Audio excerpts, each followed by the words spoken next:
Electric బస్సులను నగరానికి అందించి కాలుష్యాన్ని తగ్గించే ప్రయత్నం చేస్తాం.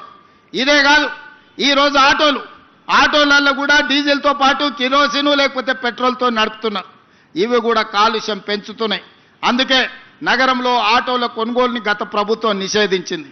కానీ నేను వచ్చిన తర్వాత నిషేధాన్ని సడలించి ఎలక్ట్రిక్ ఆటోలు కొనుక్కున్నా, లేకపోతే మన సిఎన్జి ఆటోలను కొనుక్కున్నా, మళ్ళా ఆటో కార్మికులకు కొత్త ఆటోలు కొనుక్కోవడానికి ఈరోజు అనుమతిస్తున్నాం. ఇవాళ ఆటో కార్మికులకు నేను విజ్ఞప్తి చేస్తున్నా, మీ డీజిల్ ఆటోలను తీసేయండి, ఎలక్ట్రిక్ ఈవీ ఆటోలు కొనుక్కోండి. ప్రభుత్వం వైపు నుంచి కూడా మీకు సహకారం అందించే బాధ్యత తీసుకోవటం. అదేవిధంగా ఊబర్, ఓలా, ఆర్టీసీ మీ ట్యాక్సీలు నడుపుతున్న కార్ల వాళ్ళకు కూడా ఈరోజు ఏ కారు కొనుక్కున్నా ₹1 కూడా రిజిస్ట్రేషన్ ఛార్జెస్ వాటి మీద పన్నులు లేవు. ఈరోజు ఎలక్ట్రిక్ వెహికల్స్ ఎవ్వరు కొనుక్కున్నా, అదానీ, అంబానీలు, టాటాలు, బిర్లాలు హైదరాబాద్లో ఎలక్ట్రిక్ వెహికల్ కొనుక్కున్నా వాళ్ళ మీద ₹1 కూడా పన్ను లేదు. 100% పన్ను రద్దు చేసినాం. ఎందుకు అంటే ఈరోజు కిరాయికి నడిచే ఊలా, ఊబరే కాదు, పెద్ద పెద్ద బిర్లాలు, టాటాలు కూడా ఈరోజు ఈ నగర కాలుష్యాన్ని తగ్గించాలంటే పెట్రోల్, డీజిల్ కార్లు కొనొద్దు అని ఈరోజు ఈవీ వెహికల్స్కి ట్యాక్స్ ఫ్రీ చేసినాం. దేశంలో ఎక్కడ లేదు ఈ విధానం. అందుకే ఈరోజు నగరంలో కొనుక్కునే ప్రతి వెహికల్ ఈవీ వెహికల్ కొనుక్కోండి, మీకు ₹1 కూడా పన్ను పడదు. డైరెక్ట్ కారు కొనుక్కొని రిజిస్ట్రేషన్ చేసుకుంటే సరిపోతే మిగతా ఏ పన్నులు కట్టాల్సిన అవసరం లేదు. అదేవిధంగా నాలాలు కబ్జాలు చేసిండ్రు. దాంతో వర్షాలు వచ్చినప్పుడు మురుగునీరుతో పాటు వర్షపు నీళ్ళన్నీ అడ్డం పడుతున్నాయి. ఇవాళ చిన్న వర్షం వస్తే రోడ్ల మీద నడుముల లోతు నీళ్లు నిలబడుతున్నాయి. ఎక్కడికక్కడ చెరువులు కబ్జా అయినాయి, నాలాలు కబ్జా అయినాయి. మరి నీళ్ళు ఎక్కడికి వెళ్ళాలి?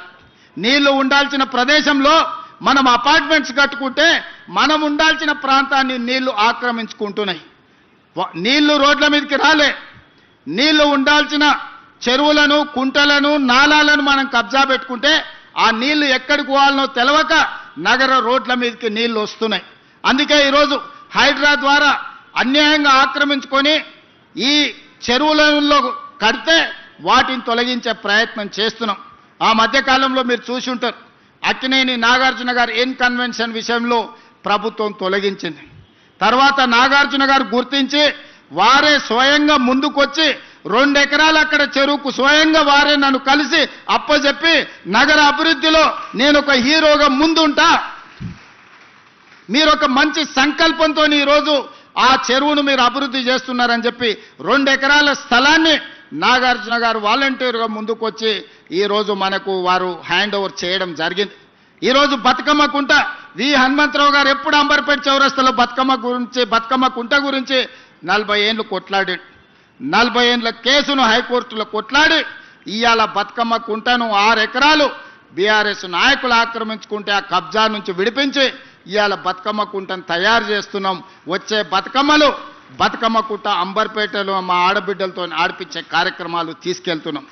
ఇవాళ మిత్రులారా, కోర్ అర్బన్ రీజన్ కావచ్చు, సెమీ అర్బన్ రీజన్ కావచ్చు, రూరల్ తెలంగాణ కావచ్చు, ఒక ప్రణాళికబద్ధంగా డిసెంబర్ 9th లోపల మన విజన్ డాక్యుమెంట్ను రిలీజ్ చేసి తెలంగాణని 100 సంవత్సరాలకు అవసరమైన అభివృద్ధి కోసం ఈరోజు ప్రణాళికలు చేస్తున్నాం.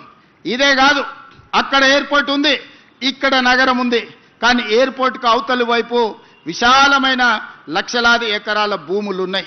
అందుకే అక్కడ 30,000 ఎకరాలల్లా భారత్ ఫ్యూచర్ సిటీ అని ఒక గొప్ప నగరాన్ని నిర్మించాలని ఎయిర్పోర్ట్ నుంచి మెట్రో రైలుతో పాటు పెద్ద హైవే కారిడార్స్ వేసి